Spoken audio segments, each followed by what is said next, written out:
24절까지 말씀입니다. 창세기 37장 12절에서부터 24절까지 말씀, 우리 하나님의 말씀 교독하겠고 마지막 절 같이 읽겠습니다. 그의 형들이 세겜에 가서 아버지의 양떼를 칠 때에 이스라엘이 요셉에게 이르되 내 형들이 세겜에서 양을 치지 아니하느냐, 너를 그들에게로 보내리라. 요셉이 아버지에게 대답하되 내가 그리하겠나이다. 이스라엘이 그에게 이르되 가서 내 형들과 양떼를 다 잘 있는지를 보고 돌아와 내게 말하라 하고 그를 헤브론 골짜기에서 보내니 그가 세겜으로 가니라. 어떤 사람이 그를 만난즉 그가 들에서 방황하는지라. 그 사람이 그에게 물어 이르되 내가 무엇을 찾느냐. 그가 이르되 내가 내 형들을 찾아오니 청하건대 그들이 양치는 곳을 내게 가르쳐 주소서. 그 사람이 이르되 그들이 여기서 떠났느니라. 내가 그들의 말을 들으니 도단으로 가자 하더라 하니라. 요셉이 그의 형들의 뒤를 따라가서 도단에서 그들을 만나니라. 요셉이 그들에게 가까이 오기 전에 그들이 요셉을 멀리서 보고 죽이기를 꾀하여 서로 이르되 꿈꾸는 자가 오는도다. 자, 그를 죽여 한 구덩이에 던지고 우리가 말하기를 악한 짐승이 그를 잡아먹었다 하자. 그의 꿈이 어떻게 되는지를 우리가 볼 것이니라 하는지라. 루벤이 듣고 요셉을 그들의 손에서 구원하려 하여 이르되 우리가 그의 생명을 해치지 말자. 루벤이 또 그들에게 이르되 피를 흘리지 말라. 그를 광야 그 구덩이에 던지고 손을 그에게 대지 말라 하니 이는 그가 요셉을 그들의 손에서 구출하여 그의 아버지에게로 돌려보내려 함이었더라. 요셉이 형들에게 이르매 그의 형들이 요셉의 옷 그가 입은 채색 옷을 벗기고 그를 잡아 구덩이에 던지니 그 궁덩이는 빈 것이라. 그 속에 물이 없었더라. 아멘. 창세기 37장부터는 우리가 잘 아는 요셉의 이야기가 나옵니다. 어제 본문에 야곱이 요셉을 다른 형제들보다 더 사랑해서 다른 형제들에게는 주지 않은 채색 옷을 입혔다라고 했습니다. 10손가락 깨물어 안 아픈 아들이 없다라고 이야기는 하지만 야곱은 분명히 자신이 사랑했던 라헬의 아들 요셉을 편애했습니다. 그리고 이 아버지의 요셉에 대한 그 사랑의 편애는 형제간의 문제가 되었습니다. 제가 오래전에 이 말씀 묵상하면서 나도 우리 아이들을 누구를 더 사랑하지 않았나 생각해 본 적이 있었습니다. 근데 그러지 않은 것 같아요. 보통 일반적인 부모님들이 다 그렇죠. 저도 안 그런 것 같은데 혹이나 내가 맏아들인 예석이에게 너는 맞으니까 늘 참아라 라고 말했던 것들은 있었는데 아이는 어떻게 생각할까 궁금했습니다. 근데 애들이 생각이 다 다르더라고요. 예석이가 뭐라고 그랬냐면 예림이는 딸이니까 무조건 뭐라고 그래도 아빠가 말을 안 했다라는 거예요. 예준이는 막내니까 뭘 해도 다 받아줬는데 아빠가 나에게는 유난히 엄격했다라고 말을 했습니다. 그럼 예림이는 뭐라고 했을까요? 아빠가 오빠에게는 이렇게 다 해줬는데 자신에게는 그렇게 안 해줬다라는 거예요. 사람들은 대체로 자기가 덜 받았다라고 하는 피해의식이 있습니다. 부모에게 받은 것이 내가 덜 부족했다라고 느끼는 거예요. 그런데 이 피해의식이 만약에 하나님에게 있다라고 하면 어떻겠습니까? 저는 성경에 하나님의 차별을 느낄 때가 정말 많아요.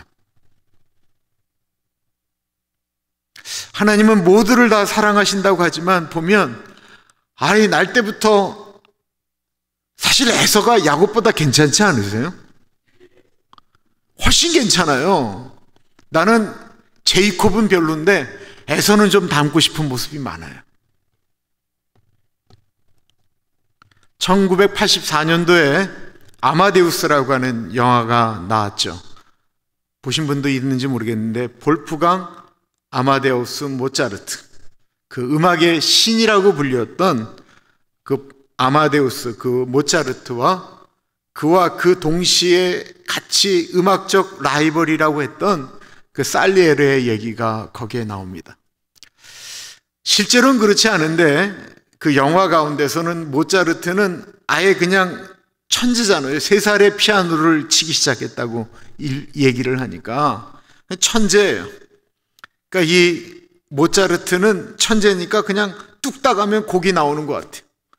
그러니까 노력도 안 하고 더군다나 남봉꾼으로 나오거든요. 늘 여자들 쫓아다니고 파티 좋아하고 신앙심이라고는 눈꽃만큼도 없고 그냥 만약에 교회에 있다고 한다면 천재인데 교회를 이렇게 시끄럽게 만드는 그런 사람이에요. 근데 이 살리에르는 어떻게든지 좋은 곡을 만들려고 하나님께 기도하고 애쓰고 노력하고 하나님께 매달리고 정말 그렇게 하면 하나님께서 이 모차르트보다는 이 살리에르에게 은혜를 줘야 되는데 그렇지가 못했습니다. 노력하고 하나님께 매달려도 안 되는 어떤 날 이 살리에르가 하나님께 울부짖잖아요. 하나님,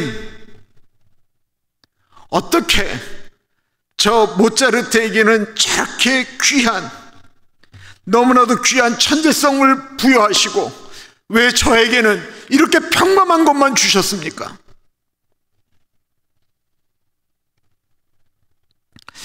우리는 살다 보면 나는 죽으라고 해도 잘 안 되는데 누구는 그냥 아예 날 때부터 가지고 있는 사람들이 있다라고 하는 것입니다. 그리고 우리는 종종 그런 불평등 가운데 하나님의 뜻을 모르기 때문에 아파하고 힘들어합니다. 이 하나님 앞에 그 영원이라는 시간 앞에 이 사람에게 이 5달란트를 줬다고 해서 그가 천국에서도 5달란트를 받는 건 아니에요. 어쩌면 5달란트를 줬는데 5달란트를 남기지 못하면 그 사람에게 더 문제가 있는 거예요. 역사 가운데 모차르트는 35살에 죽었습니다. 독살당했다라는 이야기도 있고 이 살리에르가 죽였다라는 얘기도 있는데 그건 사실은 아니에요. 오늘은 이 늘 채색 옷만 입히고 요셉만 사랑하는 그 아버지 때문에 상처받은 피해의식을 갖고 있던 형들이 그 아버지의 사랑을 독점하는 요셉에게 했던 아픔의 이야기이기도 하지만 어제 본문에 요셉은 꿈꾸는 사람이었거든요. 요셉의 역사 가운데는 삶의 여정 가운데는 이 꿈을 빼놓고는 이야기할 수가 없는 사람이잖아요.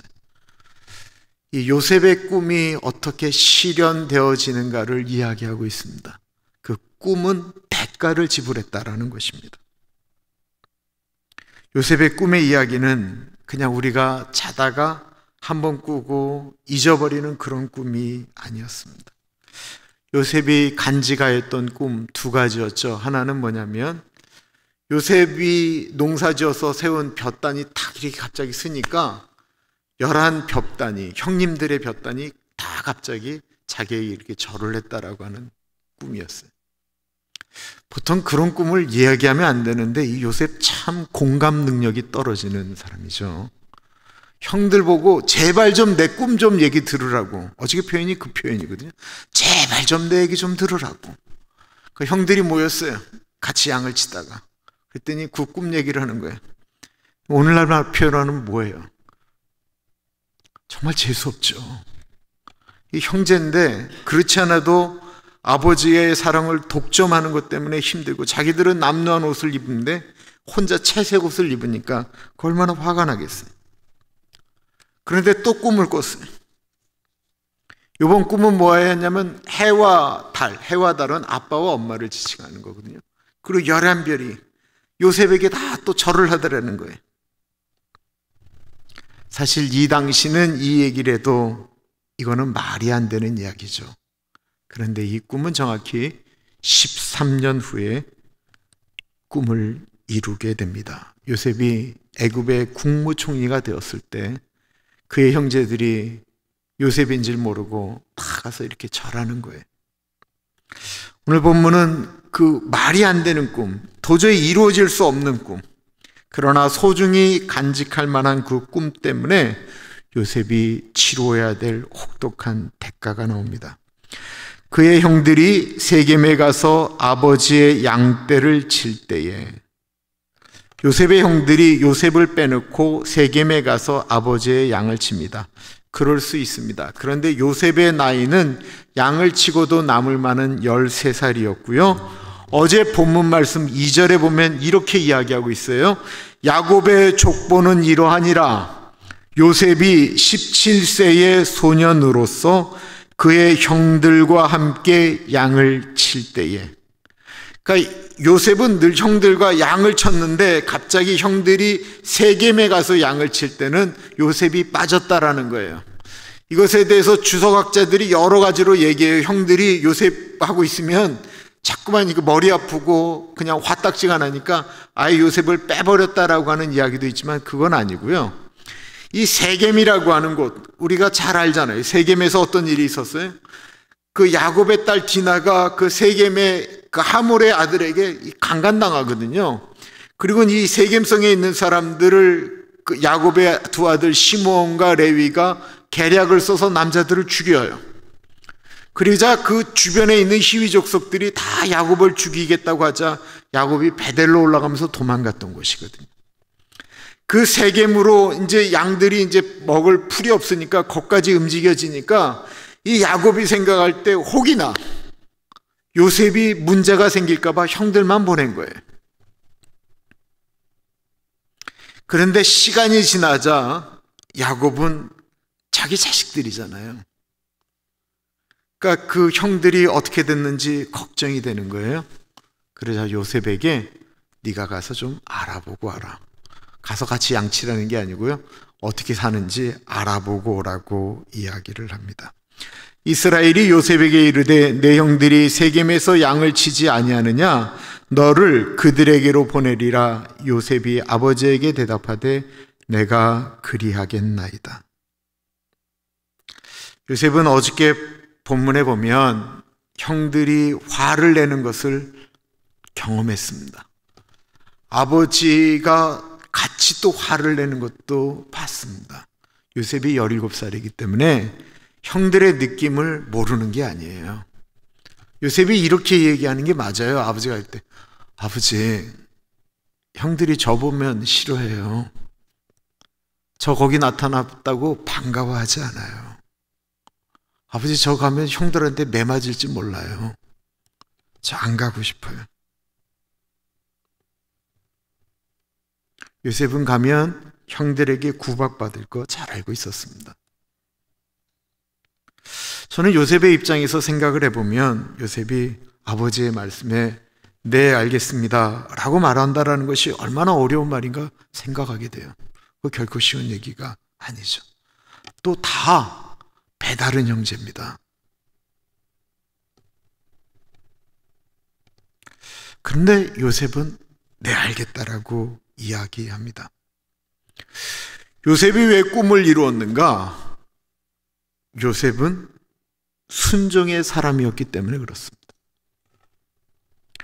자신의 생각보다는 아버지의 뜻을 따르려고 했던 사람, 순종의 사람이었기 때문에 그는 꿈을 이룰 수 있었던 거예요.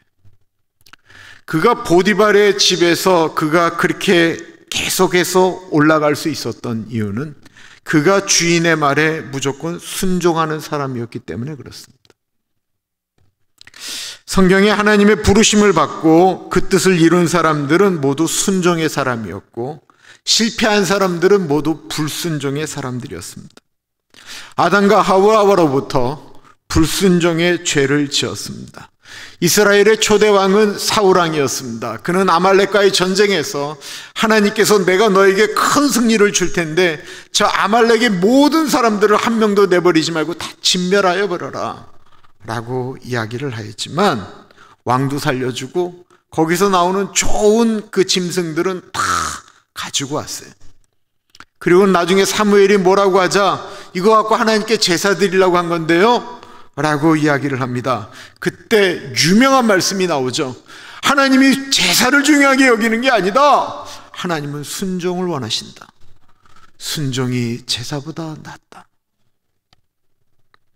순종은 내가 경험한 것, 내가 잘하는 것, 내 생각, 내가 옳다라고 얘기를 해도 순종은 그 생각을 내려놓는 거예요. 꿈을 이루기 위해서는 순종이라고 하는 대가를 지불하는 것입니다. 예수님의 꿈은 이 땅에 있는 모든 사람을 죄에서 구원하시는 것이었습니다. 그 꿈은 너무나도 원대한 것인데 그 꿈을 이루려고 한다면 십자가의 대가를 치루어야만 했습니다. 예수님 목 쓰셨잖아요. 예수님 실수로 못질하시다가 못이 망치로 손 때리거나 못이 조금이라도 이 손을 찌르면 얼마나 아픈지 예수님 아셨다고요. 그래서 예수님 겟세마네 동산에서 아버지 할 수만 있거든 이 잔을 내게서 옮겨주십시오. 이게 예수님의 생각이었어요. 근데 예수님이 아버지의 뜻을 알기 때문에 순종의 고백을 하죠. 그러나 나의 원대로는 마옵시고 아버지의 뜻대로 하옵소서. 예수 그리스도의 순종이 있었기 때문에 우리에게 십자가의 은혜가 있는 것입니다. 요셉은 어렵게 형들을 찾아갔는데 형들이 이미 세겜에서 양들을 먹이고 딴 데로 옮겼습니다. 어떤 사람이 그를 만난즉 그가 들에서 방황하는지라 그 사람이 그에게 물어 이르되 내가 무엇을 찾느냐? 그가 이르되 내가 내 형들을 찾아오니 청하건대 그들이 양치는 곳을 내게 가르쳐 주소서.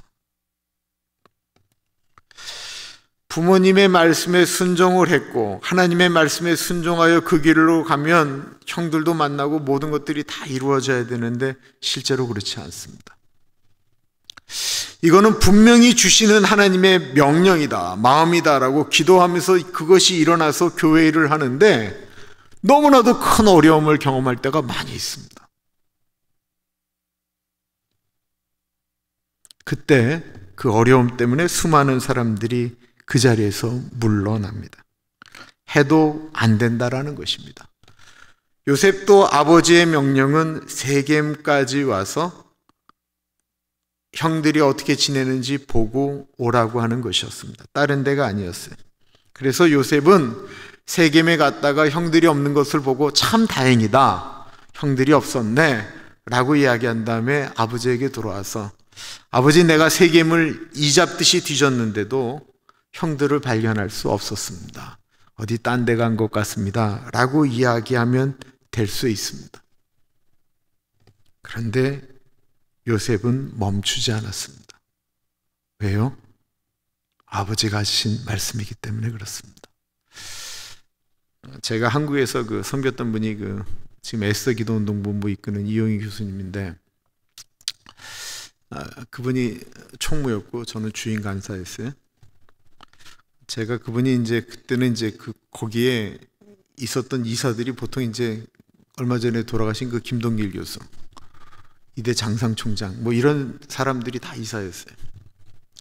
근데 어쩔 때는 전화를 해서 그분들하고 스케줄 잡는 게 있는데 저보고 전화를 어른들한테는 제가 하고 나머지는 또 간사들이 하는데 중요한 분들한테는 제가 전화를 해야 돼요. 전화하는데 몇 번 하고 또 어떨 때는 비서한테 얘기도 남기고 그랬는데 전화가 안 될 때가 있잖아요. 제가 보고를 하죠. 전화를 했는데 전화를 안 받고 연락이 안 됐습니다. 딱 그랬더니만 정색을 하고 이러는 거예요. 내가 전화하라고 얘기했을 때는 통화될 때까지 전화하는 걸 얘기하는 거야. 네가 전화했다고 얘기해서 전화가 안 된 거는 전화를 한 게 아니야. 그건 누구나 얘기할 수 있어. 그랬더니 이 양반이 밤 11시에 전화하더니만 새벽 2시까지 전화를 하는 거예요.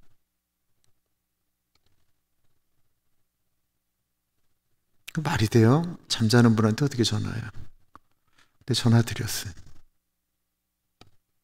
그게 저한테는 어떠한 것을 이렇게 넘어가는, 그분이 저의 리더였기 때문에 순종하는 마음으로 그렇게 했습니다. 이게 저한테는 좀 훈련의 시간이었어요. 저한테는 정말 체질에 안 맞는 얘기인데 그렇게 했습니다. 하나님이 어떤 사람을 기뻐하시느냐? 아버지의 말씀에 순종하는 사람입니다.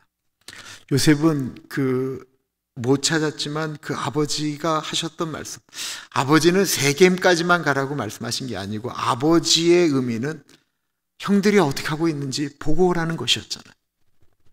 그러니까 요셉은 거기까지 순종하러 들어간 것입니다. 그 사람이 이르되 그들이 여기서 떠났느니라. 내가 그들의 말을 들으니 도단으로 가자 하더라 하니라. 요셉이 그의 형들의 뒤를 따라가서 도단에서 그들을 만나니라.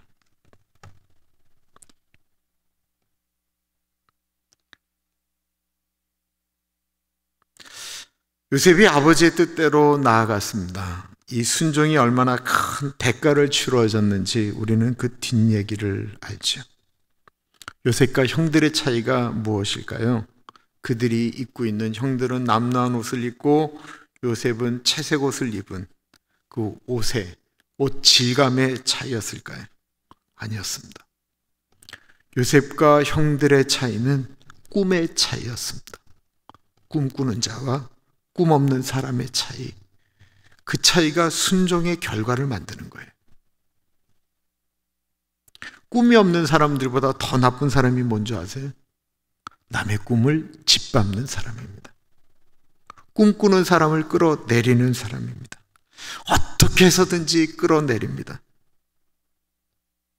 근데 사실 이 요셉이라고 하는 존재는 어저께 본문만 보면 이거는 그냥 뒤에서 시컷 욕해도 괜찮은 캐릭터를 갖고 있어요. 형들이 그냥 이렇게 양을 치다가 몰래 담배를 폈는데 쭉 아빠한테 가서 이제 얘기하는 거예요. 아빠, 형들이 담배 폈어요. 고자질도 잘하고 눈치도 없고 자기 잘난 척 잘하는 그런 사람이었어요. 우리 주변에 요셉과 같은, 한마디로 싸가지 없고 눈치 없는 이런 사람들 있을 수 있어요. 그런데도 불구하고 그런 사람을 무시 못할 때가 있는데 그 사람이 비전의 사람일 때는 그분의 성품과 상관없이 무서운 사람이다라는 거예요. 꿈꾸는 사람, 비전이 있는 사람은 그 사람의 성격과 상관없이 하나님께서 들어 쓰시는 걸 너무나도 많이 봤어요.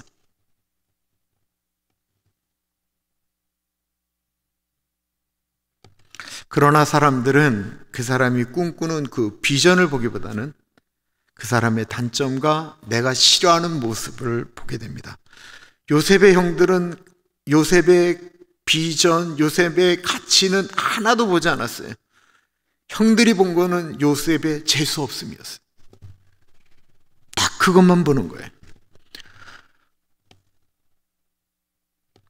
요셉이 그들에게 가까이 오기 전에 그들이 요셉을 멀리서 보고 죽이기를 꾀하여 서로 이르되 꿈꾸는 자가 오는도다. 자, 그를 죽여 한 구덩이에 던지고 우리가 말하기를 악한 짐승이 그를 잡아먹었다 하자. 그의 꿈이 어떻게 되는지를 우리가 볼 것이니라 하는지라.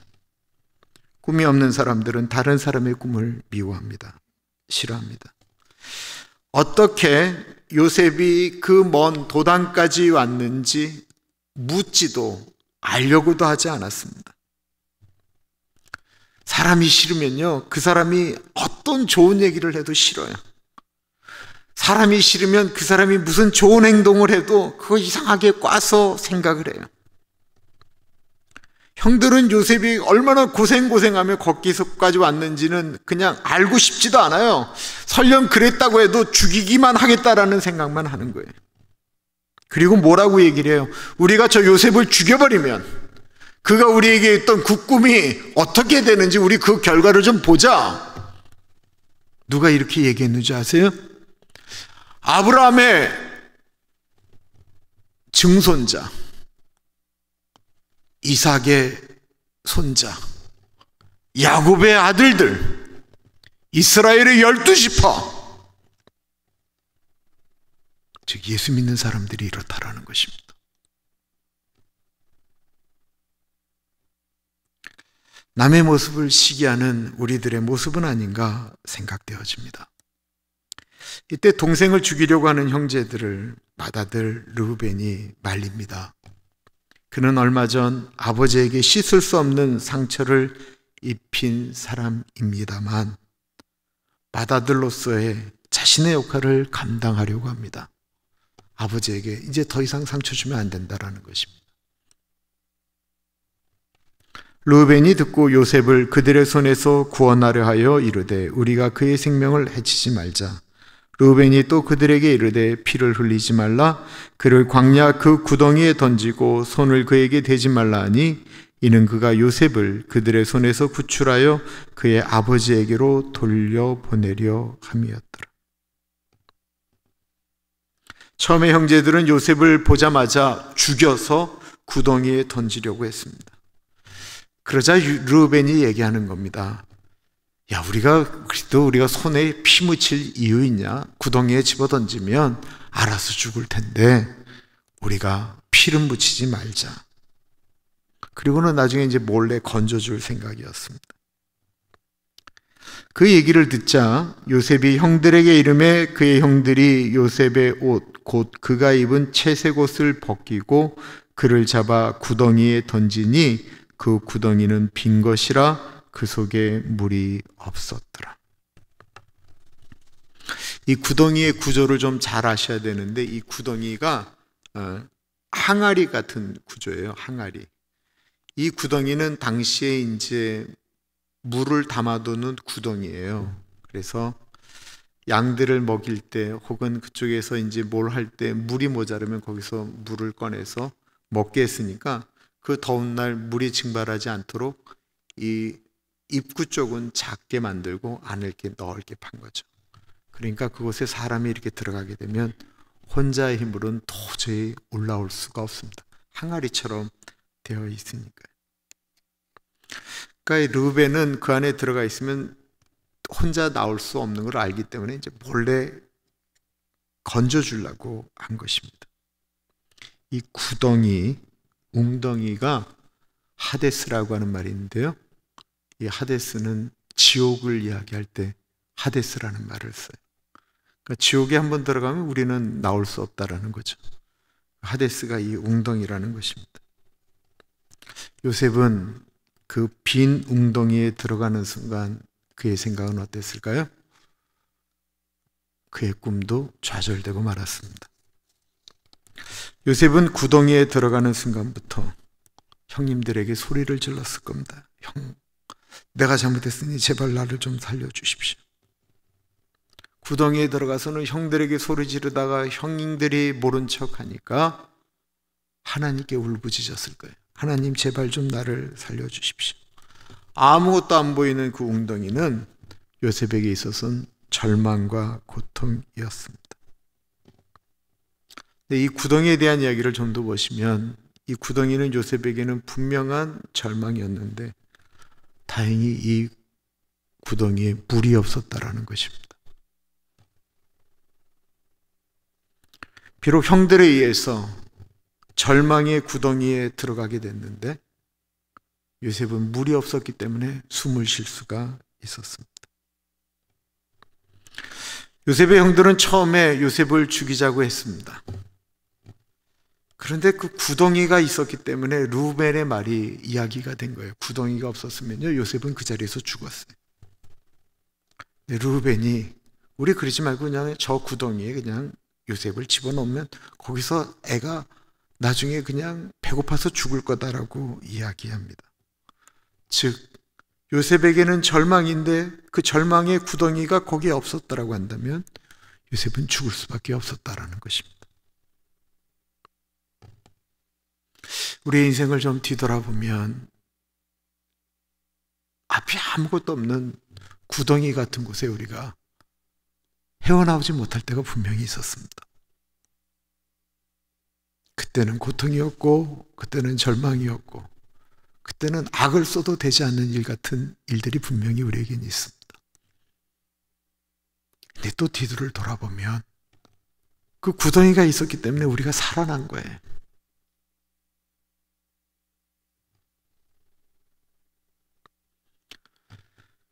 구덩이의 용도는 물을 담는 것이다라고 했습니다. 그 광야에서 물이 얼마나 귀한 거예요. 우리는 그 구덩이에 물이 가득 차기를 원해요. 그래야 우리는 행복하다고 생각하고 구덩이에 물이 가득 차야 우리는 우리의 꿈이 이루어졌다라고 얘기해요. 아니에요. 구덩이에 가득 찬 것들 때문에 사람들이 꿈을 잃어버릴 때가 훨씬 더 많다라는 것입니다. 그리고 그 꽉 찬 구덩이 때문에 사람들은 죄악으로 더 빠져들기도 합니다. 구덩이에 빠져나오지 못하면 우리가 모든 것을 잃어버린 것일까요? 구덩이라고 해서 우리가 다 잃어버린 것이 아닙니다. 정말 구덩이가 될 때는 우리가 철저하게 모든 것을 잃어버렸다라고 생각할 때입니다. 어떤 큰 재산적인 손해를 입었을 때, 재산적인 손실 때문에 우리가 잃어버린 것이 아니고 소망을 잃어버렸기 때문에 우리는 잃어버리는 것입니다. 용기를 잃어버렸기 때문에 절망인 거예요. 요셉은 그 빈 구덩이에서 하나님께 소리를 지르고 있습니다. 그리고 요셉의 꿈은 좌절된 것이 아니고 그 빈 구덩이에서 보석처럼 빛나고 있습니다. 이사야 38장 17절에 하나님은 이렇게 말씀하십니다. 보옵소서, 내게 큰 고통을 더하신 것은 내게 평안을 주려 하심이라. 주께서 나의 영혼을 사랑하사 멸망의 구덩이에서 건지셨고 나의 모든 죄는 주의 등 뒤에 던지셨나이다.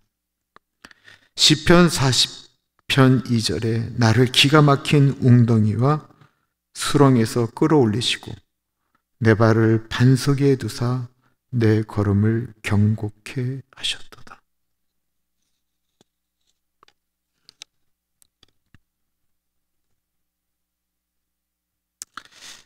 지금도 교인들 기도 제목을 갖고 기도하다 보면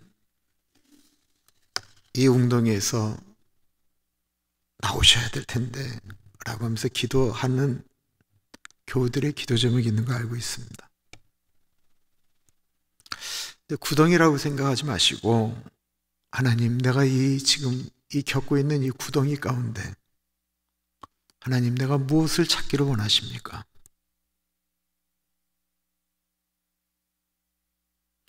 그 구덩이 안에 나만 있는 것이 아니고 하나님이 나와 함께 하심을 믿으십시오. 그럼 우리 훗날 그 구덩이에서 있었던 아름다운 꿈의 이야기를 우리가 다른 분들에게, 우리 자녀들에게, 우리 손주들에게 이야기할 수 있을 것입니다. 기도합니다. 참으로 존귀하신 하나님, 요셉이 들어갔던 그 구덩이, 도저히 자기의 힘으로는 나올 수 없는 것, 절망이라고 생각했는데 거기에 다행히 물이 없었습니다. 그 구덩이가 없었으면 죽었을 텐데 구덩이가 있으므로 그 안에 들어가 목숨을 부지할 수가 있었습니다. 하나님 아버지, 지나고 나면 그때 하나님 물이 없었던 것 감사합니다.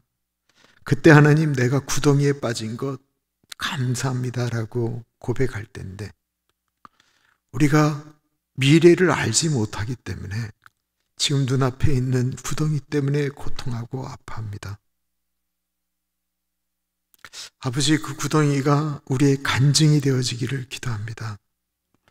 그 구덩이 가운데서 역사하시는 하나님의 은혜를 경험하기를 기도합니다. 사랑하는 교우들, 이 수요일날 나와서 고개 숙인 사랑하는 주의 백성들의 마음을 붙잡아 주시고 하나님 아버지, 이들에게 넉넉히 이길 수 있는 은혜와 용기를 허락하여 주옵소서. 지금은 우리 주 예수 그리스도의 은혜와 우리를 너무나도 사랑하셔서 하나밖에 없는 아들을 넉넉하게 보내주신 하나님 아버지 그 크신 사랑하심과 성령 하나님의 감화감동 역사 충만 교통하심의 놀라운 은혜가 하나님의 말씀을 붙들고 구덩이와 같은 환경 속에서 하나님께서 같이 하실 은혜를 바라봅니다 기도하는 사랑하는 주의 백성들 머리 위에 지금으로부터 영원토록 같이 하시길 간절히 축원하옵나이다. 아멘.